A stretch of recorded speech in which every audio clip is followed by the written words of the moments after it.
kuweza kuweka mikakati ya kuweza kuhakikisha kuwa TikTok inatumika vizuri. Mheshimiwa Spika, Mheshimiwa Spika, ni vijana wengi tu ambao wanapata ajira pale, wanapata senti zao pale, na wanaweka content ambao ni nzuri sana za kuweza kuwasaidia na kuingiza kitu kidogo. Mheshimiwa Spika, tumeona vijana wengi wanafanya biashara, bidhaa zao, na hata sisi kama wabunge tumekuwa tukinunua kutoka kwao bidhaa zao, Mheshimiwa Spika, ambayo ni kitu kizuri sana Mheshimiwa Spika.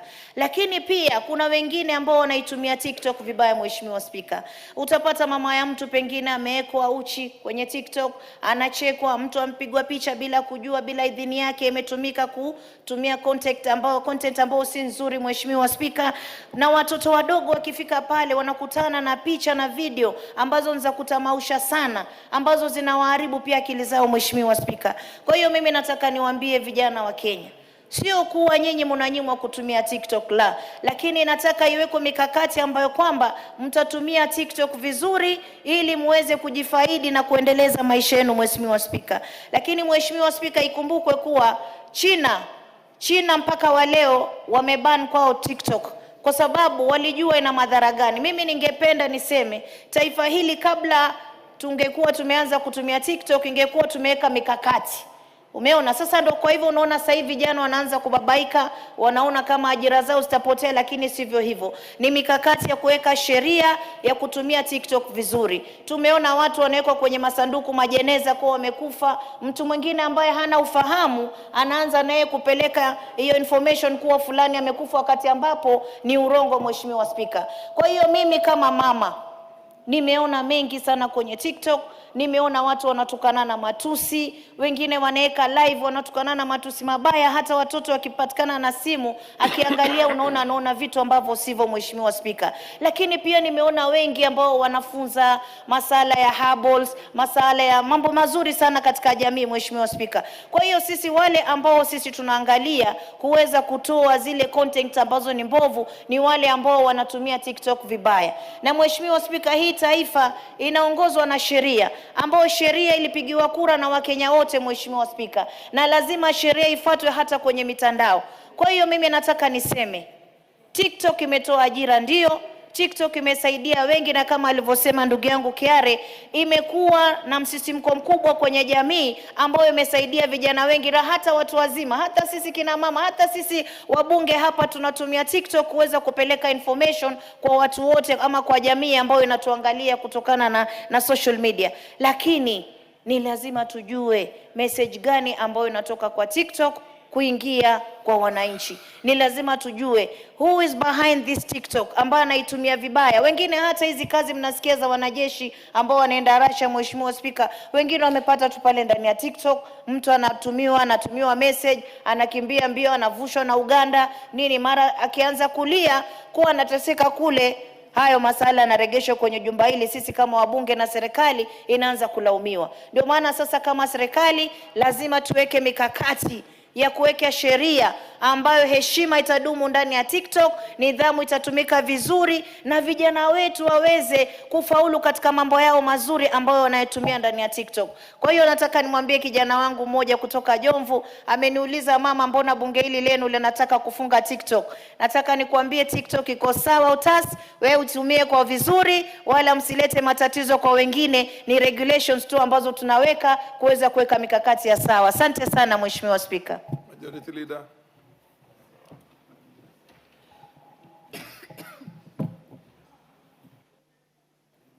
Thank you, Honorable Speaker. Honorable Speaker, I rise to support this motion for adoption of this report by the Petitions Committee.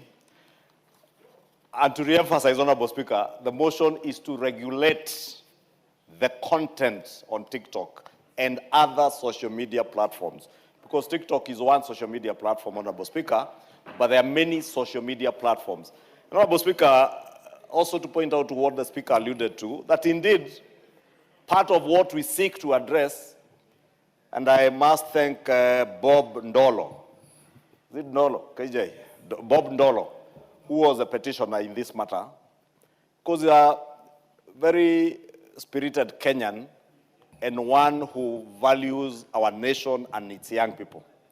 Because even for him to garner the courage to petition the House to put measures to regulate these social media platforms, including TikTok, is because I believe I don't know him, but I want to believe he's a parent. And any parent in Kenya, any person who cares about the children of Kenya, any person who is either a religious leader or believes in religion and God, knows that there is indeed a lot of perversion out there, most of which is being spread on these social media platforms. Again, Honorable Speaker, many countries around the world, and we have always given the case example of Australia, where they have even regulated on age limit access to some of these social media platforms, including WhatsApp, Telegram, Instagram, and this TikTok, Honorable Speaker. In this information age, misinformation, disinformation is now a daily thing. And you know, Honorable Speaker, very few people are able to distinguish what is real and what is fake, especially the AI-generated images and stuff that is AI-generated. And a lot of things are being spread on TikTok that are AI-generated. And I was rather amused the other day, Honorable Speaker, when my auntie, who is about 89 or 88, was showing me a video, and she was very keen with thick lenses of specs, telling me, you see the way this plane has crashed, and it did not kill anybody. So when I just looked at it, I told her, Auntie, this is AI. No, lakini ndege inaanguka na unaona ikianguka. And Honorable Speaker, that is the age we are in. And many people around the world are not able to distinguish what is real, what is unreal. And that is a danger with social media platforms that are not regulated. Because young, vulnerable children of Kenya will not be able to tell what is true, what is untrue. What is immoral, what is not. Because they imagine that the things they are watching on those platforms are things that other people are doing and they want to copy. And they think those who are doing those things are their heroes. Indeed, Honorable Speaker, look at the young Kenyans who are following the young man who was here the other day from the US. I Show Speed. How many of you knew who I Show Speed is? Because I must confess, I never knew who he is. I never knew until he was in Kenya. But my daughters, including my 8-year-old daughter, knew who I Show Speed is from these social media platforms, Honorable Speaker. It tells you, thank God that such a person who's being followed is not engaging in immorality or other pervasive things. Thank God.